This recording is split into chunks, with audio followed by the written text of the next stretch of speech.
anesthesia and smoking cessation require deeper states than, let's say, weight loss.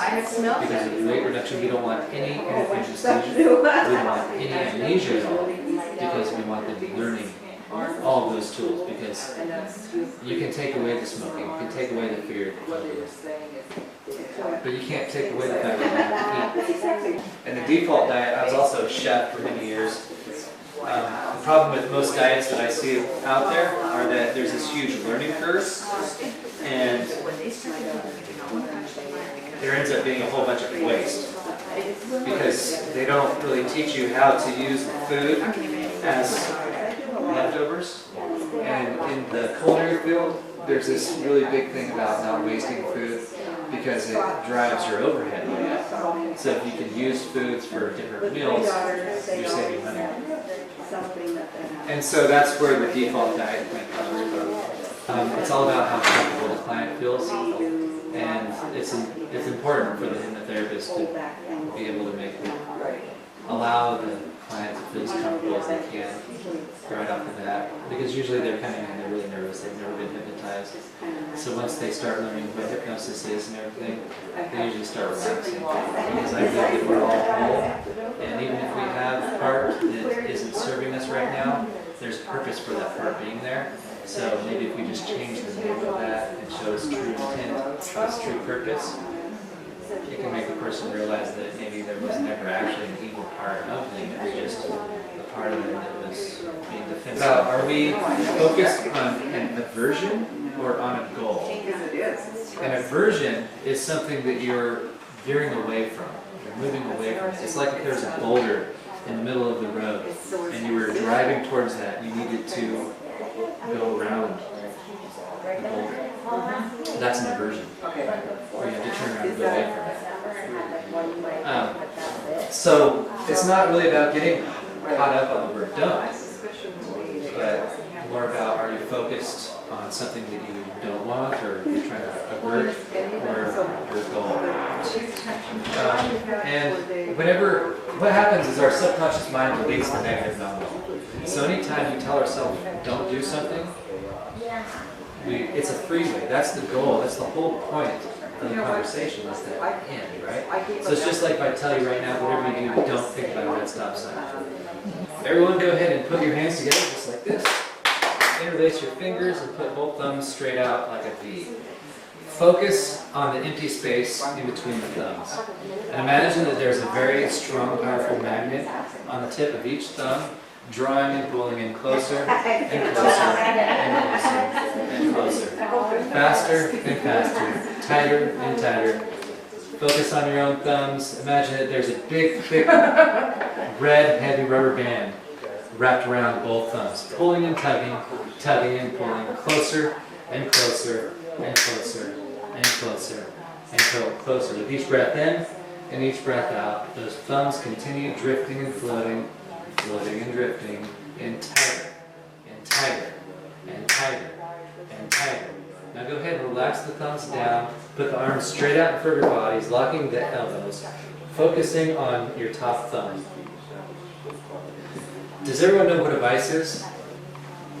Imagine that your hands are in a vice, and that vice is getting tighter and tighter and tighter, locking down so tight that it feels like the hands become one solid block of wood, so tight that the sweat on the skin becomes the world's strongest glue, and tighter and tighter and tighter and tighter, locked down so tight that they cannot come apart. Even if you try to pull them apart right now, they'll stay stuck tighter and tighter and tighter. Go ahead and try to pull them apart. Tighter and tighter. Go ahead and just relax, release them down. It seems like a good idea to have hope, doesn't it? Yeah. Isn't that put the power in other things? Exactly. Exactly.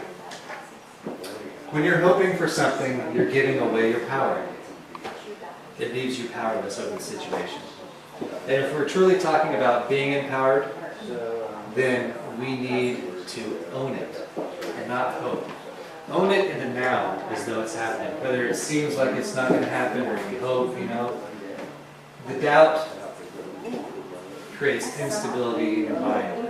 If your mind is knowing that it's going to do something, it will align all of your conscious and unconscious effort to reach that goal.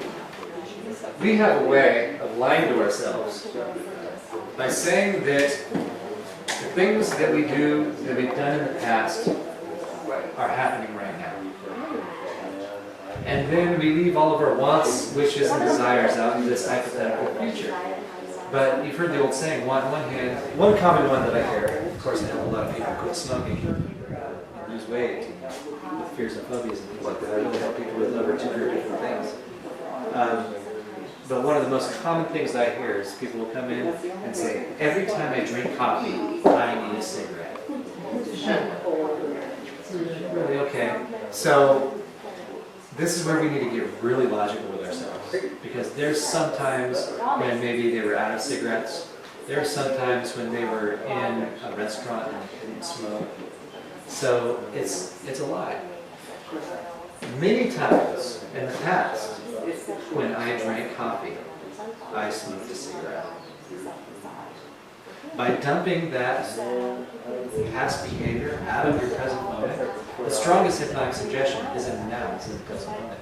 By taking that and dumping it in the garbage where it needs to be, you're opening up that gift, the present, right?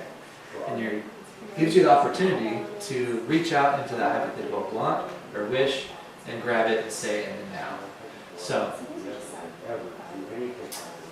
every time I drink coffee, I need a cigarette. Wait, let's get logical with it.